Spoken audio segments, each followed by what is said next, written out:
Hey boys and girls, welcome to another super exciting, outrageous toy review. Today, we're taking a look at a Star Wars vehicle based on Star Wars, The Last Jedi. This is Kylo Ren's TIE Silencer. It comes with an unmasked Kylo Ren. Here's the TIE Silencer out of the package. It is a very narrow ship, but very long ship. But we're going to start by taking a look at the Kylo Ren action figure. Like many of the other figures from this line, he has incredible detail in his sculpt work. Look at all the texture in the uniform there.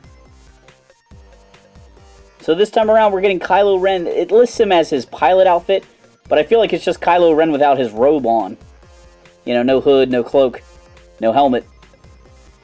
He comes with his lightsaber there. It looks pretty much like the lightsaber we got with the last movie, probably.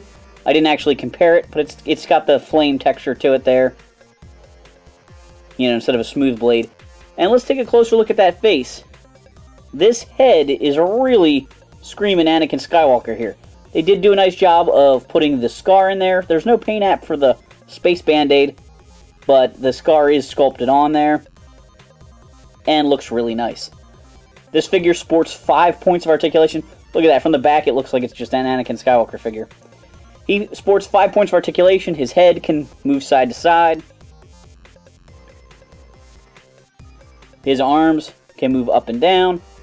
They do go out pretty far to the side because of the shape of his jacket there. So when he puts his hands up, he's sort of spreading them out really far. And then his legs are able to sit by bending at the waist there, so he can easily sit down to get in the cockpit. Here's the TIE Silencer. Looking at it from the front, you can see this is much flatter than a normal TIE fighter. You don't have a spherical center. The wings aren't nearly as high. It does definitely harken back to the TIE Interceptors, with the gaps in the wings, but it is very different. Like most of the modern Star Wars vehicles, this set is a little bit more gimmicky than we have seen years ago. This one does feature some spring-loaded missiles. There's a button on the back here that makes the launchers pop out, and there's one on each side of the ship. Here's that from another angle.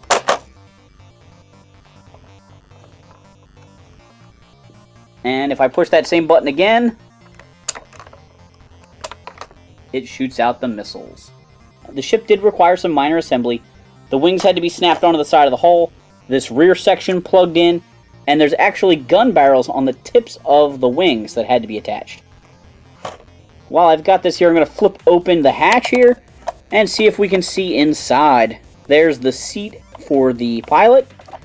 We'll try and put him in. I know this is like upside down. I have it standing on its tail right now. But we'll try plugging him in there. You can see that the windshield is translucent, although tinted, so it's very dark, but you can see the light go through there. Let's close up this hatch. If we light it just right, we can see the figures inside there. His foot is kind of sticking up in the air a little bit. So mostly what we're seeing is his foot, but if we tilt it up, maybe we can sneak a peek at his face. It is interesting, this TIE fighter has little windows that go off to the side there, and with the cutouts in the wings, this may be the first time a TIE pilot can actually look to the side and use peripheral vision a little bit in a dogfight. This ship is really hard to show off.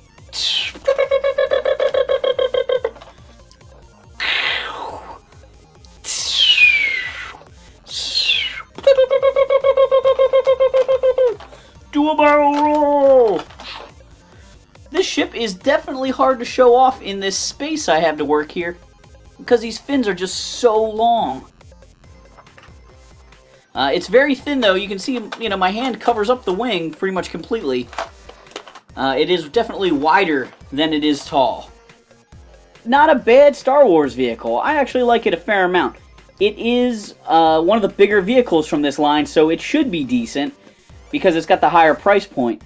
Figure is nice. The ship works, functions fine. It stays together well. I could do without the pop-out spring-loaded missile things, but, you know, that's for the kids. And pretty decent ship, and I think it's going to be an important part of the movie, so it's not one of those vehicles where you buy a skimmer and it gets cut, or you buy a character and they're in the movie for 1 second.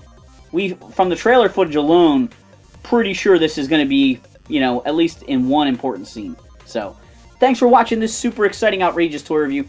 Make sure to like, subscribe, and let me know if you're looking forward to Star Wars The Last Jedi.